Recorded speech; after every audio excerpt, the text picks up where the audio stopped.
আজ আমরা একটি চমৎকার ও শিক্ষণীয় গল্প শুনব। গল্পটির নাম হল লোভী বালক। তো চলো আর দেরি না করে গল্পটি শুরু করা যাক। আর ছোট্ট বন্ধুরা, পরবর্তী গল্পগুলো শুনতে এখনই চ্যানেলটি সাবস্ক্রাইব করে নাও। এক ছোট্ট গ্রামে রতন নামের একটি ছেলে বাস করত। রতন ছিল খুবই চঞ্চল ও কৌতূহলী। তার বাবা মা তাকে ভালো শিক্ষা দিতে চেয়েছিলেন, কিন্তু রতনের একটি খারাপ অভ্যাস ছিল, সে অনেক লোভী ছিল। সে সব সময় নিজের জিনিসপত্রে মনোযোগ দিত এবং অন্যের জিনিসও নিজের করে নিতে চাইত। একদিন রতন স্কুল থেকে ফেরার পথে এক জঙ্গলের মধ্যে একটি কাকের দেখা পেল। কাকটি তার ঠোঁটে একটি বড় রসালো ফল নিয়ে বসেছিল। রতনের মনে হল, যদি সে এই ফলটি পেয়ে যায় তাহলে তার জন্য খুবই ভালো হবে। সে কাকটিকে বলল, কাক ভাই, তুমি আমাকে এই ফলটি দেবে। আমি তোমার জন্য আরও বড় ফল এনে দেব। কিন্তু কাকটি বলল, এই ফলটি আমার। আমি অনেক পরিশ্রম করে এটা পেয়েছি। রতন বুঝল, কাক তাকে ফলটি দিতে রাজি নয়। তাই সে কাকটিকে ধোঁকা দেওয়ার জন্য একটি চালাকি করল। সে বলল, ওহো কাক ভাই, তোমার ঠোঁট থেকে কিছু ঝরছে। কাকটি তখন বিভ্রান্ত হয়ে রতনের কথায় বিশ্বাস করে তার ঠোঁট দেখতে নিচের দিকে তাকাল। আর সেই সময় রতন দ্রুত ফলটি নিয়ে পালিয়ে গেল। কাকটি কিছু বুঝে ওঠার আগেই রতন ফলটি নিয়ে বাড়ির দিকে দৌড়ে গেল। রতন খুব খুশি হল যে সে কাককে ধোঁকা দিতে পেরেছে।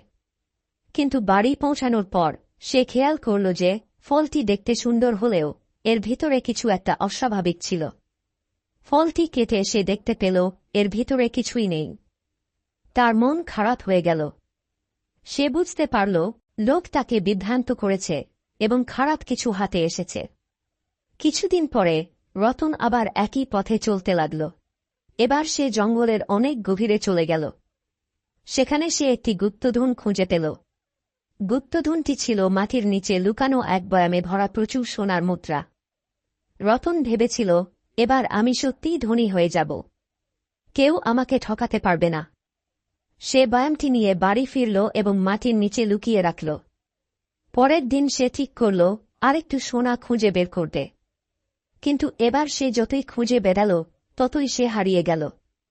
তার চোখে কেবল সোনার স্বপ্ন ঘুরছিল এবং সে ভুলে গেল যে সন্ধ্যা হয়ে গেছে। হঠাৎ করেই আকাশ কালো হয়ে গেল, ঝড় উঠল, আর রতন বুঝতে পারল যে সে জঙ্গলের ভিতর পথ হারিয়ে ফেলেছে। চারিদিকে অন্ধকার, কোনো পথ খুঁজে পাচ্ছিল না। রতন তখন খুব ভয় পেল, কারণ সে জানত না কিভাবে ঘরে ফিরবে। রতন সেই রাতে জঙ্গলে থেকে গেল, কিন্তু না খেতে পেয়ে ও ভয়ে কাঁপতে লাগল। পরের দিন সকালে রতন যখন দুর্বল হয়ে পড়েছিল তখন এক বৃদ্ধ লোক এসে তাকে উদ্ধার করল। বৃদ্ধ লোকটি রতনকে জিজ্ঞেস করল, তুমি এখানে কিভাবে এলে? রতন তার লোভের কাহিনী বলল। সে বলল, আমি সোনা খুঁজতে গিয়ে জঙ্গলে হারিয়ে গেছি। বৃদ্ধ লোকটি হেসে বলল, বাবা, লোভ মানুষকে ধ্বংসের দিকে নিয়ে যায়। তুমি যদি সৎ পথে থাকতে তাহলে আজ এত কষ্ট পেতে না। মনে রেখো, লোভে পাপ হয়, আর পাপে মৃত্যু। রতন বৃদ্ধ লোকটির কথাগুলো মনে গেঁথে নিল। সে বুঝতে পারল যে লোভ তাকে কতটা বিপদের মধ্যে ফেলে দিয়েছে। এরপর থেকে রতন তার লোভী স্বভাব পরিবর্তন করে ফেলল। সে অন্যদের সাথে সবকিছু ভাগাভাগি করে নিতে শিখল এবং সৎ পথে চলতে লাগল। বৃদ্ধ লোকটি তাকে ঘরে ফিরিয়ে নিয়ে গেল, আর রতনের বাবা মা তাকে দেখে খুব খুশি হলেন।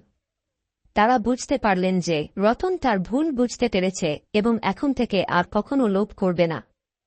রতন সেই দিন থেকে অন্যদের প্রতি সদয় হওয়ার এবং লোভ এড়িয়ে চলার শিক্ষা নিল। সে জেনে গেল যে সত্যিকারের সুখ পাওয়া যায় সৎ পথে এবং লোভ থেকে দূরে থাকলেই জীবনে শান্তি মেলে। এই গল্প থেকে আমরা বুঝতে পারি লোভ মানুষকে সর্বনাশের দিকে নিয়ে যায়।